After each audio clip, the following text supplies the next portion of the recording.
Hey friends, இந்த வீடியோவில் நம்ம எதை பற்றி பார்க்க போகிறோம்னா, ரேஷன் கார்டில் இருக்கக்கூடிய அட்ரஸை எப்படி ஆன்லைன் மூலமாக மாற்றுறது அப்படிங்கிற தகவல் தான் இந்த வீடியோவில் பார்க்க போகிறோம்.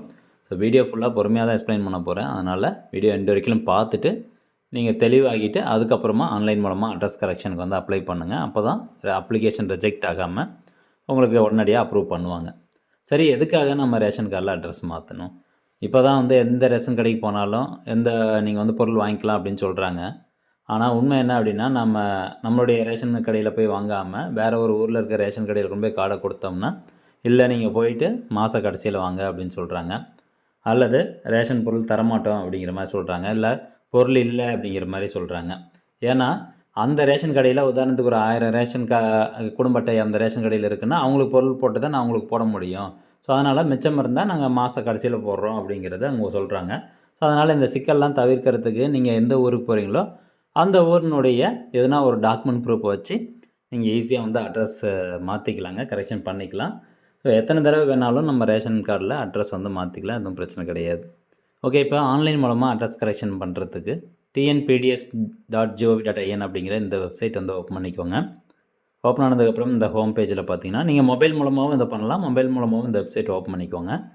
ஓப்பன் ஆனதுக்கப்புறம் இந்த ஹோம் பேஜில் கீழே அப்படியே வந்தீங்கன்னா மின்னணு அட்டை தொடர்பான சேவைகள் அப்படின்ட்டு இருக்கும். இதில் ரெண்டாவது ஆப்ஷனாக முகவரி மாற்றம் செய்ய அப்படிங்கிற ஒரு ஆப்ஷன் இருக்குது. அந்த ஆப்ஷன் நீங்கள் கிளிக் பண்ணிக்கோங்க. நெக்ஸ்ட்டு இந்த மாதிரி தான் உங்களுக்கு ஒரு பேஜ் ஓப்பன் ஆகும். ஸோ இதில் ஆன்லைன் மூலமாக நீங்கள் அட்ரஸ் கரெக்ஷன் பண்ணணும் அப்படின்னா கட்டாயம் உங்கள் ரேஷன் கார்டில் எந்த மொபைல் நம்பர் லிங்க் பண்ணி வச்சுருக்கீங்களோ அந்த மொபைல் நம்பர் உங்கள் கையில் இருக்கணும். அதுக்கு ஓடிபி வரும். அந்த ஓடிபி என்ட்ரு பண்ணால் தான் நீங்கள் ஆன்லைன் மூலமாக அட்ரஸ் கரெக்ஷனுக்கு வந்து அப்ளை பண்ண முடியும். இன்கேஸ் அந்த மொபைல் நம்பர் உங்கள் கையில் இல்லை அல்லது அந்த மொபைல் நம்பர் தொலைஞ்சிருச்சு அப்படின்னா நீங்கள் நேரடியாக உங்கள் தாலுக் சப்ளை ஆஃபீஸரை வந்து காண்டாக்ட் பண்ணுங்கள். டிஎஸ்ஓ ஆஃபீஸர் அப்படின்னு சொல்லுவாங்க. அவங்க தாலுக் ஆஃபீஸர் தான் இருப்பாங்க. நேரடியாக டிஎஸ்ஓ ஆஃபீஸர் போய் காண்டாக்ட் பண்ணி அங்கே ஒரு மனு எழுதி கொடுத்தீங்கன்னா அவங்க உங்கள் ரேஷன் கார்டில் அட்ரஸை கரெக்ஷன் பண்ணி கொடுத்துருவாங்க. ஓகே, இப்போ பதிவு செய்யப்பட்ட பயனாளர் அப்படின்னு கேட்கும். இதில் போய்ட்டு உங்கள் ரேஷன் கார்டில் எந்த மொபைல் நம்பர் லிங்க் இருக்கோ அந்த மொபைல் நம்பர் கொடுத்துட்டு இந்த கேப்சா கொடுத்துட்டு நெக்ஸ்ட்டு பதிவு செய் அப்படிங்கிற ஆப்ஷனை கிளிக் பண்ணிங்கன்னா நீங்கள் கொடுத்த மொபைல் நம்பர் உங்கள் ரேஷன் கார்டில் லிங்க் ஆயிருந்தது அப்படின்னா அந்த மொபைல் நம்பருக்கு ஓடிபி வரும். அந்த ஓடிபியை நெக்ஸ்ட் ஒரு முறை கடவுச்சொல் அப்படிங்கிற இந்த பாக்ஸில் டைப் பண்ணிட்டு பதிவு செய் அப்படிங்கிற ஆப்ஷனை கிளிக் பண்ணுங்கள். நெக்ஸ்ட்டு உங்களுக்கான போர்ட்டல் வந்து லாகின் ஆயிரும். இந்த மாதிரி தான் இருக்கும். ஸோ இதில் அப்ளிகன் நேம் கொடுத்துருப்பாங்க, அப்புறம் பெயர் தமிழில் கொடுத்துருப்பாங்க, குடும்ப தலைவர் பெயர்லாம் அதில் கொடுத்துருப்பாங்க, குடும்ப அட்டை எண் என்ன, நியாய விலை கடை குறியீடு, அதாவது நீங்கள் அட்ரஸ் மாற்றாததுக்கு முன்னாடி தற்போது உங்கள் ரேஷன் கார்டுக்கு ஒதுக்கப்பட்ட அந்த கடை குறியீடு எண் என்ன அப்படிங்கிறது இதில் கொடுத்துருப்பாங்க. ஒவ்வொரு ரேஷன் கடைக்கும் ஒவ்வொரு குறியீடு எண் இருக்குது. இந்த குறியீடு வச்சு கூட அந்த ரேஷன் கடை எந்த மாவட்டத்தில் இருக்குது அப்படிங்கிறதெல்லாம் ஈஸியாக வந்து கண்டுபிடிக்கலாம். ஓகே, இப்போது கீழே பாருங்கள் சேவையை தேர்வு செய்யவும் அப்படின்ட்டு இருக்கும். இதில் முகவரி மாற்றம் அப்படிங்கிறது தான் டிஃபால்ட்டாக செலக்ட் ஆகிருக்கும். ஏன்னா நம்ம ஹோம் பேஜில் முகவரி மாற்றம் செய்ய அப்படிங்கிற ஆப்ஷனை செலக்ட் பண்ணணும். இன்கேஸ் இதில் வந்து முகவரி மாற்றம்னு இல்லாமல் வேறு ஏதாவது இருக்குது அப்படின்னா அதுக்குண்டான என்ன ஒரு சேவையோ அந்த சேவையை கரெக்டாக நீங்கள் செலக்ட் பண்ணிக்கோங்க. ஒன்ஸ் இது நீங்கள் செலக்ட் பண்ணதுக்கப்புறம் கீழே அப்படியே ஸ்க்ரோல் டவுன் பண்ணிட்டு வந்தீங்கன்னா இங்கே பாருங்கள் குடும்ப அட்டை விவரப்படி, அதாவது நீங்கள் அட்ரஸ் மாற்றத்துக்கு முன்னாடி இப்போ உங்கள் ரேஷன் கார்டில் அட்ரஸ் என்ன இருக்குது அப்படிங்கிறத ஈஸியாக நீங்கள் எதன் மூலமாக தெரிஞ்சுக்கலாம். இங்கிலீஷ் மற்றும் தமிழில் ரெண்டுலேயுமே கொடுத்துருப்பாங்க. இப்போ புதுசாக நீங்கள் அட்ரஸ் வந்து மாற்றணும் அப்படிங்கிற பட்சத்தில் கீழே பாருங்கள் புதிய முகவரி விவரங்கள் அப்படின்னு கேட்டிருப்பாங்க. ஃபஸ்ட்டு நீங்கள் உங்களுடைய அட்ரஸை இங்கிலீஷில் வந்து இந்த பாக்ஸில் டைப் பண்ணிக்கணும். அட்ரஸ் லைன் 1ல் டோர் நம்பரு, ஃப்ளாட் நம்பரு அல்லது ஸ்ட்ரீட் நேமு, இந்த மாதிரியான விவரங்கள் எல்லாமே அட்ரஸ் லைன் 1, லைன் 2, லைன் 3ல் வந்து கொடுத்துக்கோங்க. நெக்ஸ்ட்டு மாவட்டம், டிஸ்ட்ரிக்ட், தாலுக், வில்லேஜ் அதை வந்து செலக்ட் பண்ணிக்கோங்க. நெக்ஸ்ட்டு கீழே பார்த்தீங்கன்னா அஞ்சல் குறியீடு, பின்கோட் நம்பர் வந்து கொடுத்துருங்க. இப்போது இது ஃபுல்லாக வந்து இங்கிலீஷில் நம்ம அட்ரஸ் டைப் பண்ணுற மாதிரி இருக்கும். கீழே பார்த்தீங்கன்னா தமிழில் நீங்கள் அட்ரஸ் கொடுக்கணும். தமிழில் கொடுக்கும்போதும் அதே மாதிரி தான் முகவரி 1 அப்படிங்கிறதுல உங்களுடைய டோர் நம்பரு, ஃப்ளாட் நம்பரு அல்லது ஸ்ட்ரீட் நேம் இதை வந்து முகவரி 1, 2, 3 இதுலையா ஒன்று கொடுத்துக்கோங்க. ஆனால் முகவரி 1 கட்டாயமாக ஃபில் பண்ணியிருக்கணும். இப்போது தமிழில் நீங்கள் டைப் பண்ணணும் அப்படின்னா டைப் பண்ணும்போது உங்களுக்கு இங்கிலீஷில் தான் டைப் ஆகும் இல்லையா? அதில் நீங்கள் மொபைல் யூஸ் பண்ணிங்கன்னா ஆட்டோமேட்டிக்காக கீபோர்டு மாற்றிட்டு நீங்கள் மொபைலில் பண்ணிக்கலாம். பட் லேப்டாப்போ இல்லை சிஸ்டத்தில் பண்ணும்போது இந்த பென்சில் பட்டன் ஒன்று இருக்கும் ஐக்கானு, அதை கிளிக் பண்ணிங்கன்னா தமிழ் லெட்டர்ஸ் வந்து டிஸ்பிளே ஆகும். இல்லை இது உங்களுக்கு கஷ்டமாக இருக்குது அப்படின்னா ஜஸ்ட்டு கூகுளில் ஓப்பன் பண்ணிட்டு அதில் தமிழில் டைப் பண்ணிட்டு அதை அப்படியே பேஸ்ட்டுங்க முகவரி 1ல் பேஸ்ட் பண்ணிக்கோங்க. அது ஆட்டோமேட்டிக்காக தமிழில் பேஸ்ட் ஆகிக்கும். ஓகே, இப்போ அதே மாதிரி முகவரி 1ல் கொடுத்துருங்க. அதே மாதிரி மாவட்டம், தாலுக்கா, கிராமம் இந்த மாவட்டம், தாலுக்கா, கிராமம் நீங்கள் கரெக்டாக செலக்ட் பண்ணணும்.